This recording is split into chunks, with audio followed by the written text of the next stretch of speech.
Gracias por continuar con nosotros. Antier le hablaba yo de cómo estaban cayendo uno a uno chamacos que se estaban metiendo con la maña. Les decía yo que eran pollitos de colores. Y es que va a ver usted los rostros, sus caras, de verdad, no le salen ni los bigotes. Mi abuelita diría, no saben lavar ni sus calzones. Pero eso sí, ya andan con la unión, andan con la antiunión, se andan agarrando a balazos, se andan matando por unos mugrosos pesos. Hay chamacos que tienen 11 años. El más grande apenas llega a 20, pero usted los va a ver sus rostros, va a ver cómo se exhibían armados y va a ver cómo acaban. Todos calacas, se lo digo, como pollitos de colores. Vamos a ver. Cayeron 5 sicarios de la Unión Tepito en la ciudad de Cuauhtémoc. Pero lo más perturbador del caso es que 4 de estos sicarios son sencillamente chicos menores de edad, que los ha llevado a vivir esa vida lejos de la ley y que sentenció su vida. Las respuestas a esas preguntas a continuación. La Ciudad de México, una metrópolis vibrante y multifacética, ha sido testigo en las últimas décadas de una creciente infiltración de grupos del crimen organizado. En las zonas céntricas, especialmente en el barrio de Tepito y en la alcaldía Cuauhtémoc, la presencia de la Unión Tepito ha tenido un impacto devastador, generando un clima de miedo e inseguridad entre los habitantes. Este grupo, una de las organizaciones criminales más conocidas y temidas de la capital, ha extendido sus operaciones a actividades como el tráfico de drogas, la extorsión y el sicariato. El problema se hace aún más complejo cuando consideramos la forma en que la Unión Tepito recluta y utiliza a menores de edad para ejecutar sus operaciones. En muchas ocasiones, adolescentes y jóvenes se ven atraídos por la promesa de dinero y poder que el grupo ofrece, y poco a poco se ven atrapados en un ciclo de violencia y criminalidad del que rara vez logran escapar. Este trasfondo de pobreza y falta de oportunidades se convierte en un terreno fértil para que la organización capte a jóvenes sin futuro claro, quienes, a pesar de su corta edad, terminan involucrados en delitos de alta peligrosidad. En este contexto, las autoridades capitalinas comenzaron a notar patrones de violencia en la alcaldía Cuauhtémoc y el barrio de Tepito, con un incremento de incidentes violentos en los últimos meses. Los investigadores de este incidente, aparentemente parte de un ajuste de cuentas entre grupos criminales, empezó a ofrecer pistas que llevarían a un grupo de la Unión Tepito al centro de las sospechas. Gracias a las investigaciones, el equipo de la Fiscalía de Ciudad de México comenzó a identificar a ciertos miembros de esta célula que, aunque jóvenes, parecían operar con una estructura bien definida y bajo la coordinación de un líder experimentado. Fue así como surgieron los nombres de 5 sospechosos principales, entre los cuales había 4 menores de edad y un adulto, Christopher Iván Manrique, de 35 años. Según los primeros informes, este hombre tenía antecedentes de operar en nombre de la Unión Tepito, desempeñando un rol de coordinación y supervisión de los jóvenes bajo su mando. Estos menores, cuyas edades oscilan entre los 15 y 17 años, fueron descritos como reclutas relativamente nuevos en el grupo, pero que ya contaban con un historial de posesión de armas y actividad sospechosa en los alrededores de Tepito. Según testigos y reportes, habían sido vistos en varias ocasiones realizando rondas de vigilancia, portando armas de fuego y participando en la distribución de drogas. El hecho de que individuos tan jóvenes se encontraran involucrados en crímenes de esta magnitud subraya la grave situación de inseguridad que vive la capital. Además, la participación de estos menores en actividades criminales no es un caso aislado. Según datos de las autoridades, la Unión Tepito ha implementado una estrategia que explota la vulnerabilidad de los jóvenes en entornos marginados.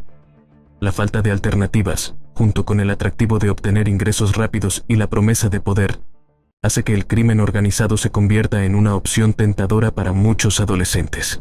Este reclutamiento sistemático de jóvenes refleja el impacto que el crimen organizado tiene en la juventud y en las comunidades, donde la promesa de una vida diferente parece inalcanzable. Tras identificar a estos 5 sospechosos y su vínculo con los incidentes violentos en Coyoacán, las autoridades decidieron actuar de forma cautelosa. La seguridad en Tepito y Cuauhtémoc representa un reto único. Estos barrios son conocidos no solo por la influencia de grupos criminales, sino por la lealtad de algunos residentes que por temor o conveniencia tienden a proteger la actividad de las organizaciones. Por lo tanto, cualquier movimiento de las autoridades debía hacerse con la máxima discreción y efectividad, para evitar alertar a los sospechosos o poner en riesgo a los vecinos.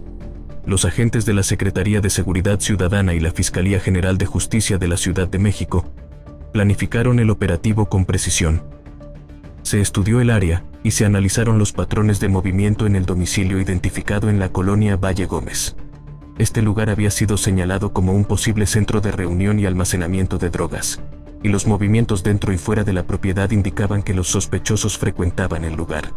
Con base en estas observaciones, el equipo de seguridad solicitó una orden de cateo para ingresar y asegurar el lugar sin problemas legales. Con la orden de cateo aprobada, el equipo de la Secretaría de Seguridad Ciudadana y la Fiscalía General de Justicia se preparó para el operativo en la colonia Valle Gómez, un área identificada como uno de los puntos de reunión de la célula de la Unión Tepito.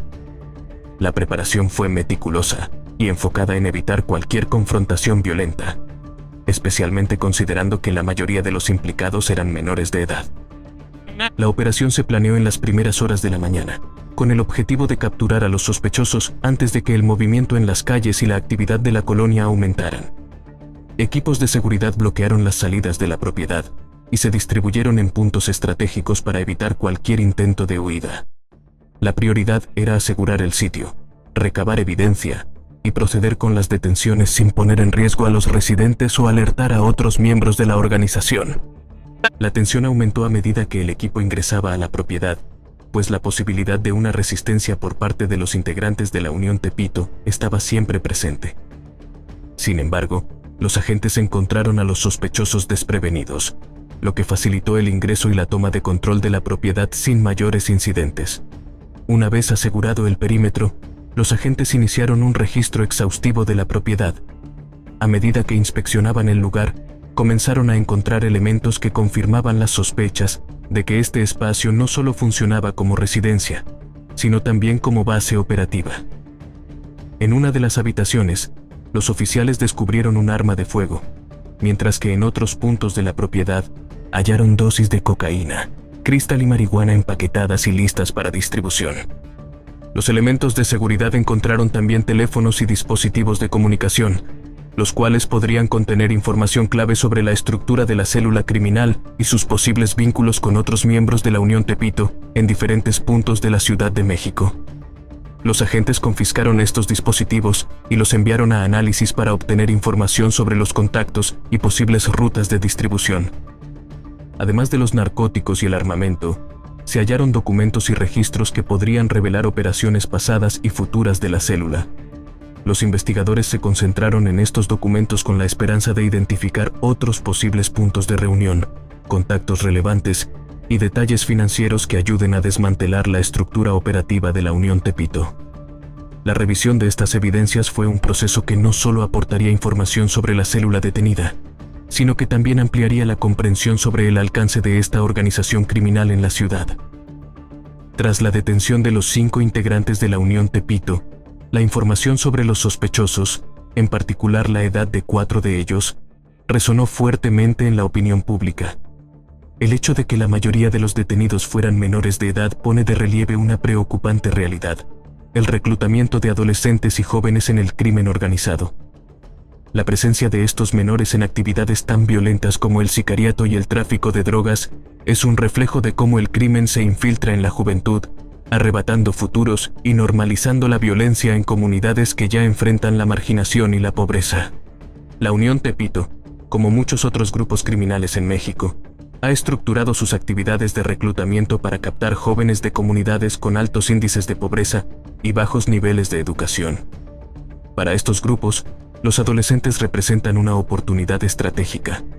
Son menos propensos a levantar sospechas y, en algunos casos, el sistema de justicia para menores les impone penas menos severas, lo cual facilita su retorno a las calles tras breves periodos de detención.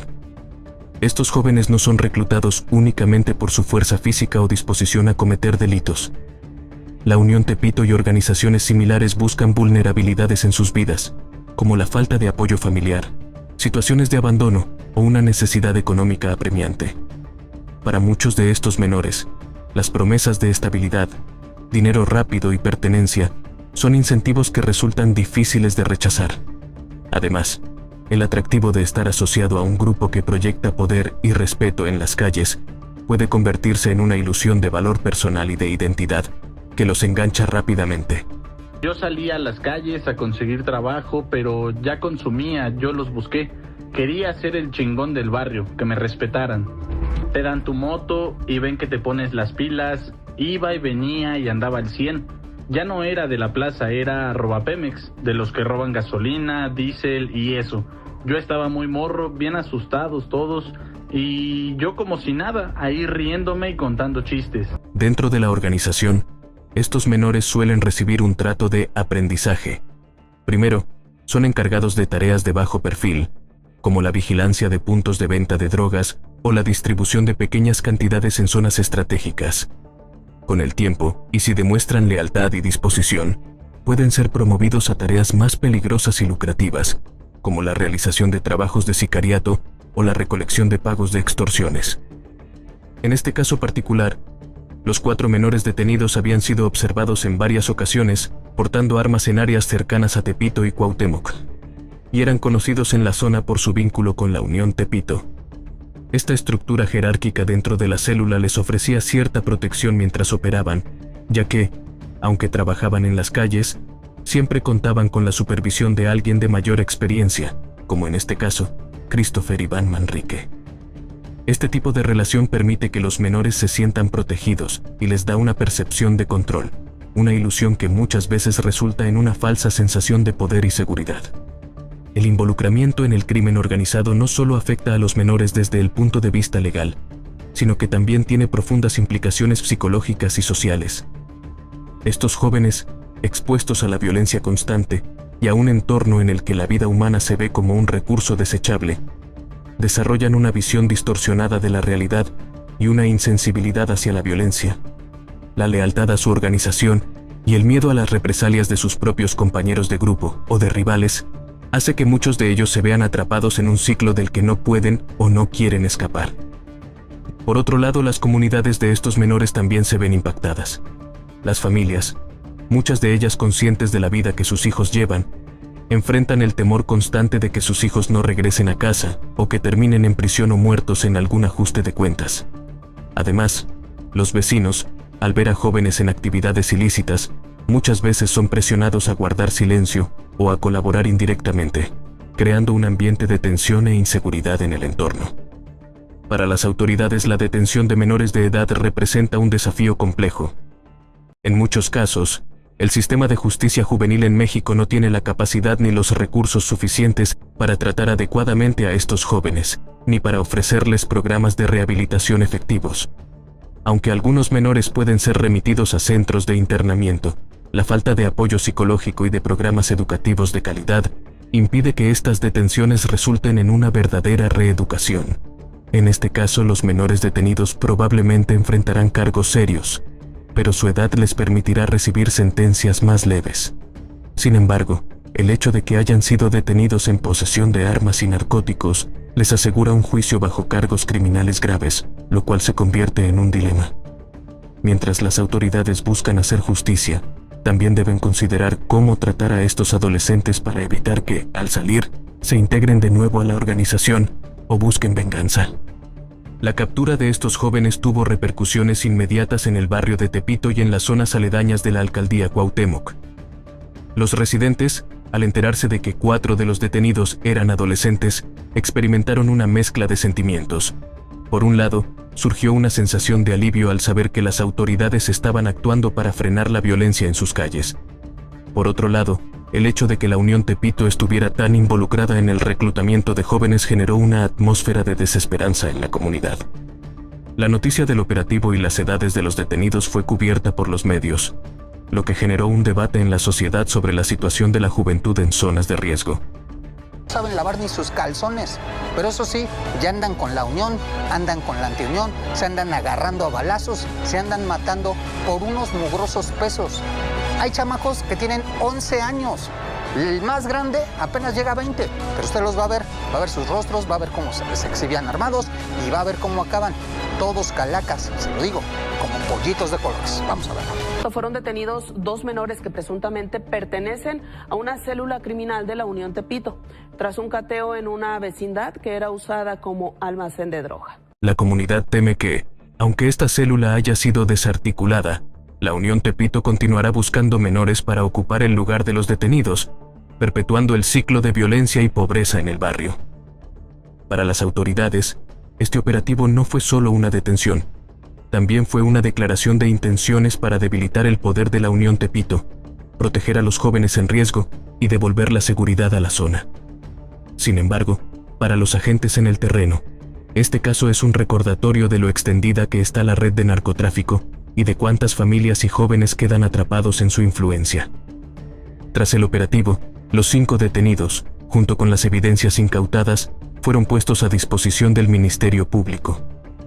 El equipo de la Fiscalía estaba comprometido a armar un caso sólido, no solo para asegurar la responsabilidad legal de estos jóvenes en los actos criminales, sino también para enviar un mensaje a la Unión Tepito y a otras organizaciones criminales. El uso de menores en actividades delictivas no será tolerado. Sin embargo, la situación plantea un reto complejo debido a la edad de los implicados y al proceso judicial para menores en México. El sistema de justicia juvenil en México cuenta con un enfoque en la rehabilitación, buscando ayudar a los jóvenes a reinsertarse en la sociedad. Sin embargo, la infraestructura y los recursos disponibles para casos de narcotráfico y crimen organizado a menudo no son suficientes para atender la complejidad de estos casos. Los detenidos menores de edad podrían enfrentar penas reducidas en centros de internamiento juvenil, pero este modelo suele carecer de programas especializados que respondan a la exposición a la violencia y el crimen que estos adolescentes han vivido. Para Christopher Iván Manrique, en cambio, la situación es diferente.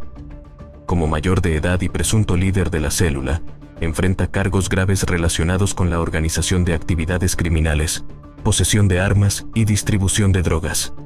Para él, la Fiscalía busca una sentencia que permita mostrar la efectividad de las operaciones contra la Unión Tepito, al tiempo que envía un mensaje claro a quienes consideran involucrarse en actividades similares. La realidad en los centros de internamiento juvenil es dura. Muchos jóvenes, tras cumplir sus sentencias, enfrentan dificultades para encontrar opciones de vida lejos del crimen, y la falta de oportunidades y estigmatización al salir pueden llevar a una reincidencia en actividades ilícitas. Este ciclo es uno de los mayores desafíos en la lucha contra el reclutamiento de menores por parte del crimen organizado. Para muchos de estos adolescentes, la estadía en centros de internamiento no representa un verdadero cambio en sus perspectivas de vida, y al salir, pueden ver el regreso al crimen como la única opción. Este caso ha renovado el interés en desarrollar programas que no solo rehabiliten a los jóvenes, sino que también brinden acompañamiento psicológico y oportunidades laborales que permitan una reintegración más efectiva en la sociedad. Organizaciones civiles y autoridades están explorando maneras de reforzar estos programas, buscando crear una alternativa sólida que permita a los menores optar por una vida lejos de la violencia. Para las comunidades de Tepito y Cuauhtémoc, esta situación representa una realidad compleja. Aunque la captura de estos jóvenes puede reducir temporalmente la actividad delictiva, la estructura de la Unión Tepito sigue intacta, y el riesgo de que nuevos menores sean reclutados persiste. Las autoridades y las organizaciones locales están trabajando para implementar programas de prevención, colaborando con familias y escuelas para ofrecer alternativas y proteger a los jóvenes de ser captados por el crimen organizado. A nivel social, este caso abre el debate sobre cómo se puede romper el ciclo de violencia y pobreza en barrios marginados. La comunidad es consciente de que, sin un esfuerzo colectivo para mejorar las condiciones de vida y proporcionar opciones reales para los jóvenes, la Unión Tepito y grupos similares seguirán encontrando candidatos ideales para sus operaciones. La sociedad, a través de campañas de sensibilización, apoyo a programas de educación y actividades recreativas, también puede desempeñar un papel importante en la prevención del crimen. La detención de estos 5 integrantes de la Unión Tepito expone tanto el éxito de los operativos policiales como las limitaciones del sistema en la lucha contra el reclutamiento de menores. Este caso muestra que la violencia y la criminalidad juvenil son síntomas de un problema mucho más profundo, uno que requiere una estrategia integral que incluya a las familias, comunidades y autoridades. Para los jóvenes atrapados en esta vida, la solución no solo depende de la justicia, sino también de brindarles un futuro que no esté determinado por el crimen. Para el público, este operativo es un llamado a reflexionar sobre la importancia de crear condiciones de vida que alejen a los adolescentes del camino de la delincuencia. Solo con una respuesta coordinada y sostenida entre las autoridades y la comunidad, será posible reducir el poder de grupos como la Unión Tepito y rescatar a quienes, por falta de opciones, se ven arrastrados al mundo del narcotráfico.